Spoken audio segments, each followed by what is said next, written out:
ce matin de la conférence annuelle de la Direction générale des impôts sur le système informatique de la DGI, état des lieux et perspectives.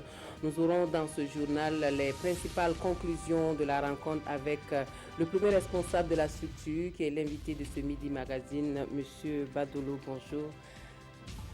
Et puis une Africaine au poste de vice-secrétaire général de l'ONU, Antonio Guterres, a nommé la Nigériane Amina Mohamed, jusque-là ministre de l'Environnement du Nigeria, pour succéder au Suédois John Eliasson. Bonjour à tous et merci de nous rejoindre pour les actualités de la mi-journée sur la télévision du Burkina, de l'Appétit si vous êtes à table. Pour ouvrir ce journal, direction la primature où le chef du gouvernement a reçu en audience hier la directrice du bureau régional Afrique du programme des Nations Unies pour l'environnement. Dr Juliette Biao est allée rendre compte au Premier ministre des conclusions de l'Académie de l'économie verte organisée par le ministère en charge de l'environnement du Burkina Faso. La directrice générale du bureau régional Afrique recommande l'institutionnalisation de cette académie au Faso. Nous l'écoutons.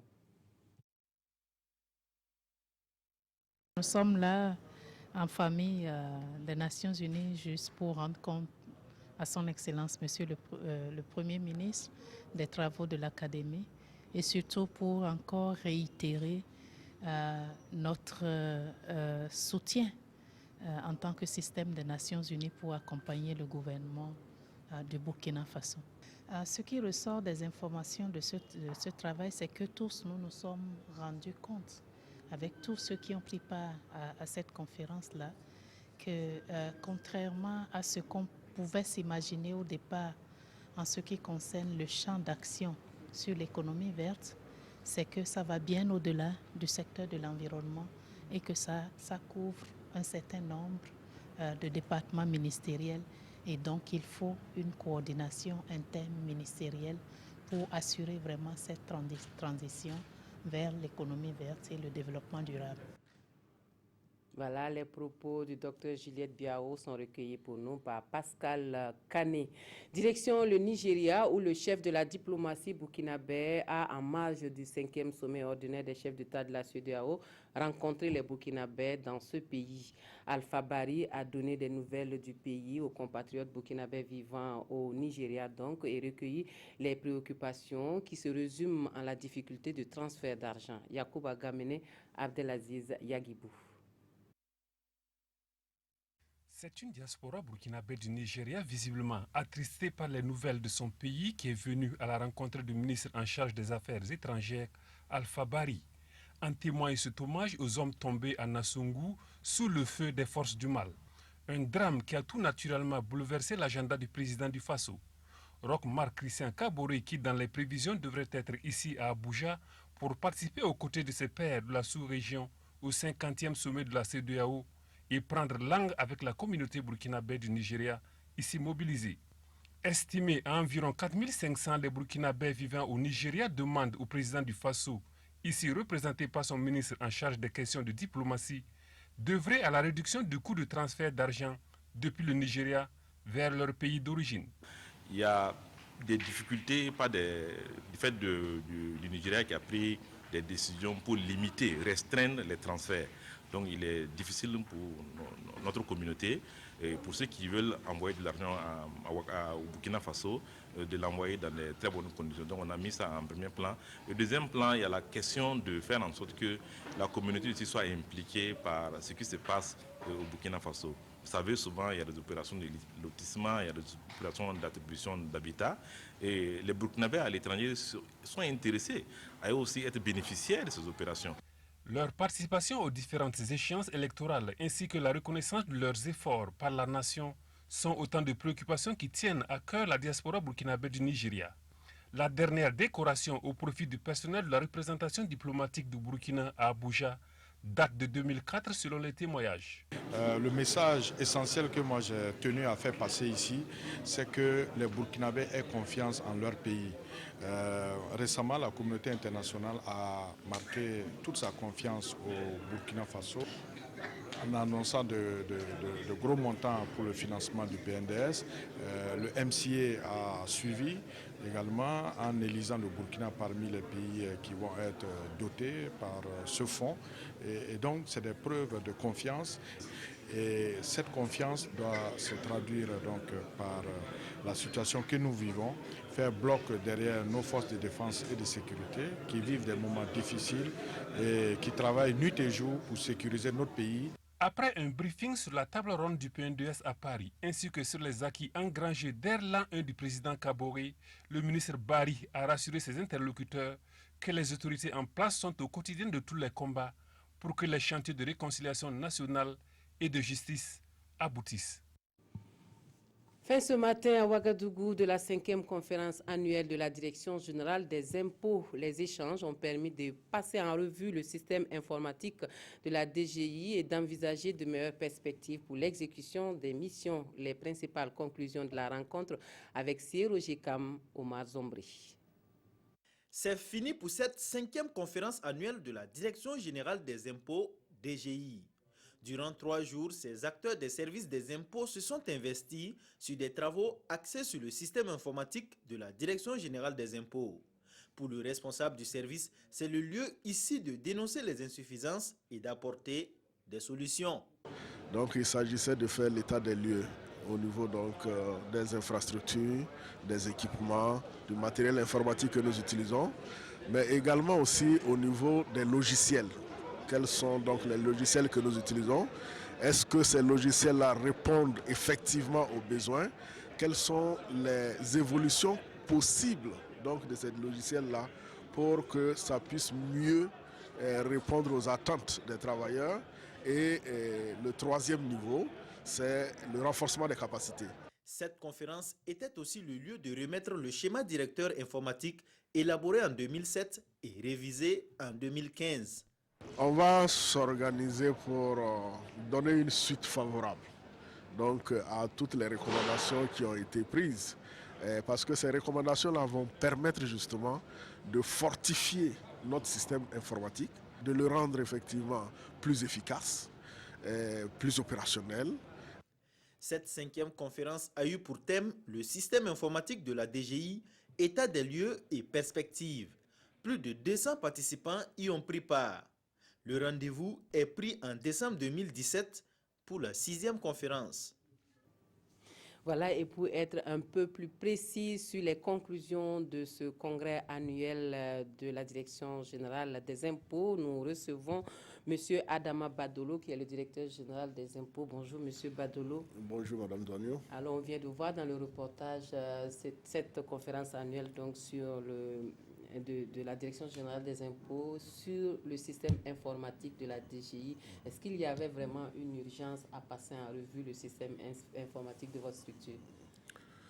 Merci madame pour l'occasion que vous nous donnez effectivement de parler de notre conférence annuelle, en tout cas de parler du thème de l'informatisation au niveau de la Direction générale des impôts. Pourquoi donc avons-nous choisi de parler de l'informatisation? Vous savez que régulièrement nos usagers se plaignent, en tout cas des services que nous offrons, donc au niveau de nos guichets, de nos services. Tantôt il n'y a pas de réseau, tantôt les résultats ou les informations que le système donne ne sont pas cohérents. Tantôt c'est les équipements qui posent des difficultés, etc. Donc il était bon effectivement que nous nous penchions sur ce sujet-là pour faire le point, voir ce qui marche, ce qui ne marche pas, quelles sont les difficultés que nous avons pour qu'on puisse effectivement nous organiser mieux pour améliorer ce système-là et pouvoir donc offrir un service de qualité. L'informatique, effectivement, est important dans un service comme la Direction générale des impôts parce que ça permet d'optimiser effectivement nos capacités. Okay. Alors, M. Badolo, on sait l'importance de la Direction générale des impôts pour un État comme le Burkina dans la recherche des financements, en tout cas dans la recherche des ressources financières pour l'économie nationale. Et on sait également qu'il y a le PNDS qui est là et qui commande que des efforts soient faits à l'interne, en tout cas pour pouvoir avoir toutes les ressources financières dont on a besoin pour compléter l'apport des partenaires. Est-ce qu'on peut dire que ceci explique cela? Oui, absolument, parce que le PNDS, Programme donc, national de développement économique et social, dont le coût de financement s'élève à plus de 15 000 milliards sur les 5 ans, doit être financé à plus de 64% par les ressources intérieures. Quand on sait que la Direction générale des impôts recouvre à elle seule la moitié des ressources intérieures, on comprend facilement quels sont les défis que la Direction générale des impôts doit relever, en tout cas sur la période de l'exécution de ce PNDS-là. Il faut effectivement travailler à élargir l'assiette de l'impôt, il faut travailler à lutter contre la fraude et l'évasion fiscale, et il faut travailler à recouvrer effectivement tous les impôts qui sont dus. Et c'est justement avec l'informatisation qu'on peut améliorer cela, qu'on peut recenser tous les contribuables potentiels, les identifier et pouvoir suivre leurs opérations. C'est avec aussi l'informatisation qu'on peut recouper les informations fiscales, qu'on peut savoir que vous avez réalisé une opération à tel endroit et que l'administration des impôts n'est pas au courant. Donc, c'est vraiment l'informatisation permet on va dire, de décupler, en tout cas, les capacités de notre administration. Alors, est-ce que finalement, vous avez pu parvenir à un système informatique plus amélioré, plus fiable au cours de vos travaux? Oui, en tout cas, les travaux se sont très bien déroulés. Les participants, environ 200 agents des impôts et de nos partenaires, donc du ministère, par exemple, des TIC, de la Direction générale des services informatiques, mais également des partenaires privés nous sont venus nous accompagner pour faire, comme je l'ai dit tout à l'heure, l'état des lieux. Donc, plusieurs recommandations ont été faites. Il y a des résolutions qui ont été prises. En tout cas, il y a des pistes de solutions qui ont été dégagées et dont la mise en œuvre va nous permettre, en tout cas dans les années à venir, d'améliorer de façon considérable notre système informatique et au-delà justement, notre capacité à mobiliser davantage de ressources. Et qu'est-ce qui pourrait changer justement dans les impôts, à long terme, à court terme? Qu'est-ce qui peut changer véritablement et concrètement? Concrètement, c'est qu'on sera plus moderne. C'est-à-dire que vous devez pouvoir rester chez vous et puis payer l'impôt, par exemple. La télédéclaration, le télépaiement. C'est vers là qu'on doit aller. Concrètement, vous devez pouvoir payer votre impôt partout. Vous devez pouvoir payer votre impôt, par exemple, dans une banque, etc. Et concrètement, c'est que l'administration des impôts doit être capable de sortir votre situation en temps réel, de pouvoir vous dire exactement quels sont les impôts que vous avez payés, ce que vous n'avez pas payé, etc., etc. De façon concrète, les agents des impôts pourront être mieux déployés sur les missions, on va dire, de contrôle fiscal, et l'informatique, justement, va gérer les questions administratives, les tâches répétitives, etc. Il se pourrait qu'on mette à contribution les réseaux de téléphonie mobile, par exemple? Ah oui, ça c'est une piste nouvelle également. Il faut, dans les années à venir, il va falloir qu'on y aille aussi, à travers donc, ce qu'on appelle les porte-monnaies électroniques. Donc surtout que dans ce cas, c'est bien adapté au tissu économique de notre pays, où on a des tout petits contribuables, donc qui ont la possibilité de payer par téléphone, par exemple, tout le monde a un téléphone, et qu'ils peuvent payer des petits montants. On peut effectivement être sûr qu'on peut améliorer le recouvrement au niveau donc de ces petits contribuables-là. Monsieur Badolo, un dernier mot sur la grève en vue à partir de la semaine prochaine au niveau de la Direction générale des impôts. Est-ce que vous avez un mot par rapport à cette grève-là? Oui, c'est vrai que le syndicat national des agents des impôts et des domaines donc, a lancé un mot d'ordre de grève pour la semaine prochaine du 19 au 23. Vous avez suivi que le gouvernement, le Conseil des ministres hier a fait une communication orale sur le sujet, juste pour dire que le gouvernement au plus haut niveau de l'État a pris conscience effectivement de cette grève-là, en tout cas de cette situation, et le gouvernement fait de tout son mieux pour que la grève n'ait pas lieu. Je viens de sortir tout à l'heure d'une rencontre présidée par Madame le ministre de l'Économie, des Finances et du Développement avec le Bureau national du syndicat pour porter donc à la connaissance du syndicat, on va dire les nouveaux engagements, en tout cas les engagements que le gouvernement prend pour répondre effectivement on va dire aux revendications des travailleurs. Sur ce point-là, par exemple, nous avons la question des locaux le gouvernement s'engage effectivement à mettre à la disposition de l'administration les locaux qu'il faut. Il y a un point central qui posait vraiment pas mal de difficultés, sur lequel le gouvernement a fait une avancée considérable. C'est la prime de rendement du 4e trimestre 2015. Donc, Madame le ministre a décidé effectivement de payer cette prime de rendement-là. Mais comme c'est un montant qui n'était pas budgétisé et qu'il est quand même relativement assez important parce que ça tourne autour de 300 millions, il va falloir attendre le premier trimestre de l'année 2017 pour effectivement mettre ça à la disposition des travailleurs. Merci M. Badolo. Merci d'être venu sur notre plateau pour nous parler de la conférence annuelle de la Direction générale des impôts sur le système d'informatisation de la DGI pour plus de rentabilité, en tout cas dans les missions assignées à cette structure. Vous restez avec nous pour la suite de notre journal et nous ouvrons la page santé de ce journal par l'opération de pulvérisation des gîtes de moustiques pour lutter contre la dengue qui se poursuit dans la ville de Ouagadougou. L'une de nos équipes de reportage a suivi le déroulement de l'opération dans une dizaine d'espaces verts. Hier, on suit le compte-rendu de la sortie avec Balibou Bazongo et Aruna Mari. La lutte contre la dengue s'intensifie au ministère de la Santé. Ce cortège de véhicules, parmi lesquels des pulvérisateurs se mettent en branle pour une opération de pulvérisation des espaces verts identifiés dans la ville de Ouagadougou. Nous pensons ce sont donc les gîtes, c'est-à-dire des sites de prédilection pour le vecteur de la dengue.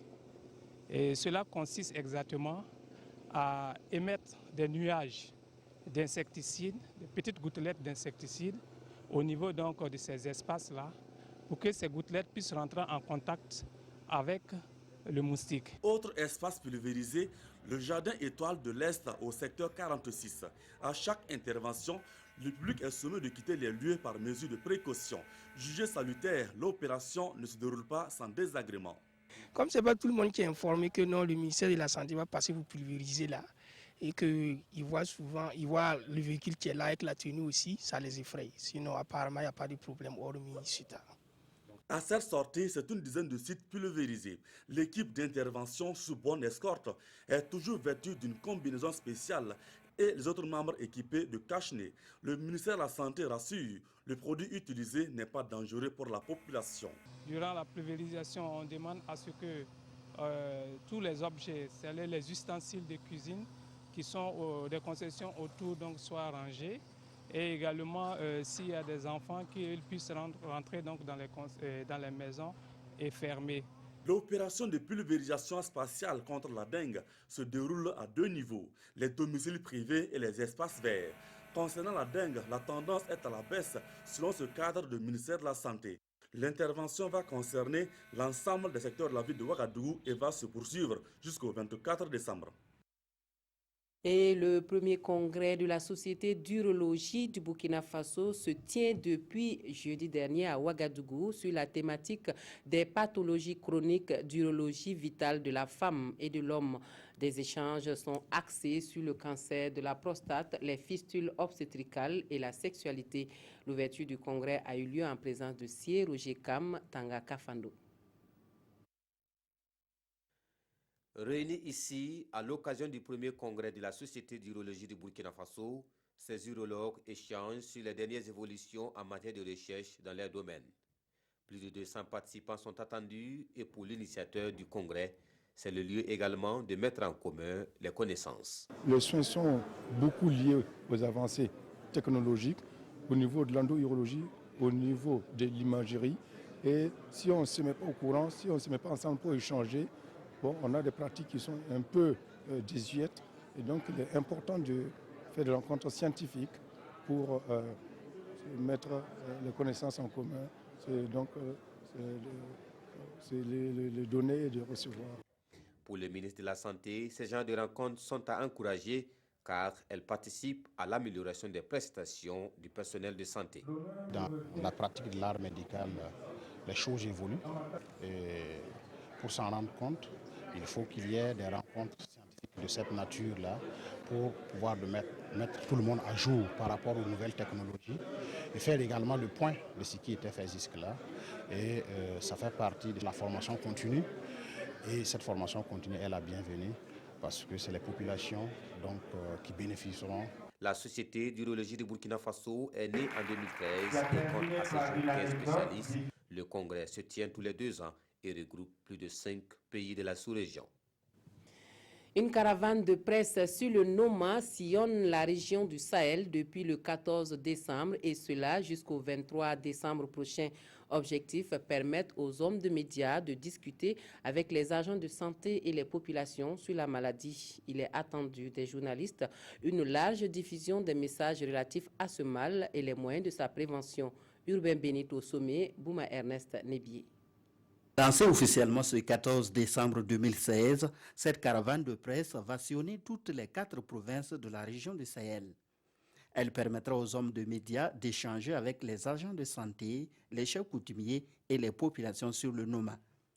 L'initiative est du projet de sensibilisation et de renforcement des capacités pour la prévention du Noma au Burkina, soutenu par l'Allemagne à travers l'ONG Guggen Noma. Si on voit les enfants, et ce sont surtout les enfants qui sont exposés à cette maladie, ça défigure vraiment la face et ils vont souffrir toute leur vie de cette maladie. Et ça touche à cœur et c'est pourquoi aussi on est venu d'appuyer l'engagement de vaincre cette maladie. La caravane va prendre fin le 23 décembre et il est attendu des caravaniers la diffusion à travers leurs médias respectifs des messages relatifs à la prévention du Noma. Au terme de la campagne, nous attendons un peu plus d'engagement, bien sûr des médias pendant et après pour nous accompagner dans vos activités quotidiennes, dans vos émissions de routine, la lutte contre le Noma. Le Noma est une maladie qui commence par le saignement dans la bouche ou de plaies qui évolue très rapidement par le gonflement des joues et une gangrène qui peut conduire à la mort si l'enfant n'est pas soigné à temps. Jusqu'à présent, l'agent causal de cette maladie reste méconnu. Mais la malnutrition, le manque d'hygiène bucco-dentaire et environnementale sont des facteurs favorables à cette maladie. Selon les responsables du projet de lutte contre le Noma, c'est la région du Sahel qui est la plus touchée par la maladie. Autre point de l'actualité, la mise en œuvre de la loi sur le foncier en milieu rural rencontre des difficultés dans son application. Le groupe de recherche et d'action sur le foncier qui a constaté ces entraves a fait des propositions consignées dans un document mémorandum qu'il a remis donc au comité régional pour la sécurisation foncière en milieu rural du centre-ouest. Paul David Bambara, Maïmouna Traori. Depuis octobre 2014, le groupe de recherche et d'action sur le foncier met en œuvre un projet de suivi de la gouvernance foncière dans les communes de Kassou et de Padema. Il a pu identifier de nombreuses difficultés qui entravent la mise en œuvre de la loi portant régime foncier rural au Burkina Faso. C'est entre autres le scepticisme et la méfiance que nous constatons au niveau des autorités coutumières d'acquisition des APFR. Il y a de la lenteur dans l'émission des avis et donc qui entraîne de la lenteur dans l'ensemble du processus. Il y a également que les organes au niveau des villages chargés de conduire le processus ne maîtrisent pas encore suffisamment leur rôle et leurs attributions. Il y a celles liées à l'accès des femmes aux documents de sécurisation foncière. Et là, vous savez que la peur des hommes, c'est que quand la femme devient possesseur de terre, et que cela n'enrichit le patrimoine foncier de sa famille à elle, ou dans les cas de divorce, qu'elle n'emporte la terre avec elle. Dans ce document de mémorandum, il a fait des propositions pour une amélioration du processus de mise en œuvre de la loi et de façon globale la gouvernance foncière rurale. Qu'il faut plus d'informations et de communication autour de la loi. Il faut œuvrer à ce que les services qui concourent au processus aient plus de diligence, de célérité dans le traitement des dossiers. Pour ce qui est des femmes, on a dit qu'il faut travailler à mettre en œuvre des démarches lentes, enfin, pas précipitées, mais des démarches appropriées qui permettent de rassurer aussi bien les hommes que les autorités coutumières d'une façon globale dans le processus d'obtention, enfin, de délivrance des APFR aux femmes. Le groupe de recherche et d'action sur le foncier propose également une clarification sur la valeur administrative et juridique des procès-verbaux de palabres. À travers la remise de ce document de mémorandum, il interpelle les autorités nationales sur ces difficultés qui ne peuvent pas trouver de solution au niveau communal.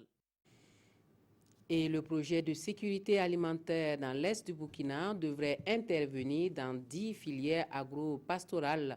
Le projet financé par l'Agence française de développement a dans sa ligne de mire la sécurité alimentaire et l'amélioration des conditions de vie des ménages, mais aussi la gestion sécurisée des ressources naturelles et des terres agricoles. Dans 27 communes de la région, on suit le démarrage des activités avec Aimé Douamba et Mahamadi Ouedraogo. Le projet de sécurité alimentaire dans l'Est du Burkina se donne pour objectif principal de réduire la pauvreté des ménages vulnérables et d'améliorer la sécurité alimentaire dans les 27 communes que compte la région. Pour cela, les acteurs d'exécution entendent non seulement développer les capacités de résilience des populations face au changement climatique, mais aussi réduire l'enclavement de cette localité du Burkina.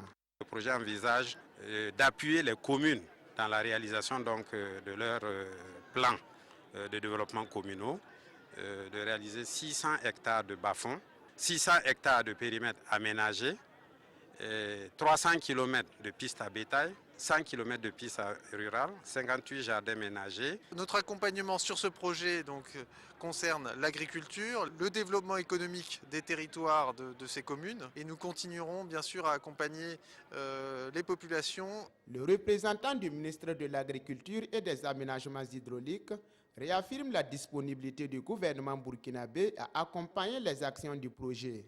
Financé à hauteur de 22,6 milliards de francs CFA par l'Agence française de développement pour une durée de 5 ans, ce projet compte intervenir dans 10 filières agro-silvopastorales et sécuriser des ressources naturelles et des terres agricoles dans l'Est du Burkina. Des métiers de l'artisanat du Burkina a initié une formation au profit des nouveaux élus consulaires. Une formation qui porte sur le rôle et les missions de l'élu consulaire. L'objectif de la démarche étant de mettre tous les membres au même niveau d'information pour mieux remplir leur mission. Roger Bembamba, Maïmouna Traoré. C'est la première fois qu'il siège à la Chambre des métiers de l'artisanat du Burkina Faso en tant qu'élu consulaire. Une grande responsabilité et ils ont besoin d'avoir des informations précises sur leur rôle et leur mission. Donc, il représente l'ensemble des artisans du Burkina, donc il est important qu'ils puissent être situés sur le rôle qu'ils doivent jouer, non seulement au sein de l'institution, mais aussi dans tout le pays, au niveau des acteurs qui sont à la base, parce que c'est eux qui les ont élus pour les représenter. Pour le renforcement des capacités de ces nouveaux élus, la Chambre des métiers de l'artisanat a fait appel à son partenaire, la Chambre des métiers et de l'artisanat de Lyon-Rhône, une structure vieille de 80 ans. On est le lien entre l'État, le gouvernement, et les artisans. Donc, j'irais d'un côté faire savoir aux artisans ce que l'État veut organiser, et de l'autre côté, faire remonter à l'État ce que les artisans ressentent. Donc, c'est un rôle important et un rôle de tous les jours. Nous, on a des relations avec toutes les entités, que ce soit les villes, que ce soit les départements. Donc, c'est important, cette organisation, et de savoir comment on peut faire bouger les choses, je dirais, en tant que simple artisan. Avant cette rencontre, tous les 75 élus de la Chambre des métiers de l'artisanat du Burkina Faso ont partagé leurs expériences avec d'autres structures sœurs de la sous-région. Et pour finir, un mot de l'actualité à l'étranger. Une Nigériane au poste de vice-secrétaire général de l'ONU. La ministre de l'Environnement du Nigeria, Amina Mohamed, succède au Suédois Jan Eliasson comme numéro 2 des Nations Unies. Antonio Guterres a également nommé 2 autres femmes à des postes clés de l'Organisation des Nations Unies. Le nouveau secrétaire général de l'ONU, Antonio Guterres, vient de nommer la ministre nigériane de l'Environnement, Amina Mohamed, au poste de vice-secrétaire général de l'organisation. Comme numéro 2 de l'ONU, elle succédera au Suédois Jan Eliasson. Je suis heureux d'annoncer que je nommerai Mme Amina Mohamed du Nigeria comme secrétaire général adjoint et Mme Maria Luisa Ribeiro Viotti du Brésil comme chef de cabinet. J'ai également l'intention de créer le poste de conseiller spécial et de nommer Mme Kyung-Hwa Kang de la République de Corée à ce nouveau poste. Je suis heureux de compter sur les efforts de ces 3 femmes hautement compétentes que j'ai choisies pour leur solide expérience dans des affaires mondiales de développement, de la diplomatie, des droits de l'homme et de l'action humanitaire. Au 30 juin, 34,8% des 40 311 membres du personnel du secrétariat général des Nations Unies étaient des femmes, alors que seuls 17 des 79 secrétaires généraux adjoints, soit 21,5%, étaient des femmes, selon le dernier rapport sur les statistiques du personnel. Voilà, on s'arrête ici pour les actualités de cette mi-journée. Merci de votre attention. Un excellent week-end à tous et à toutes.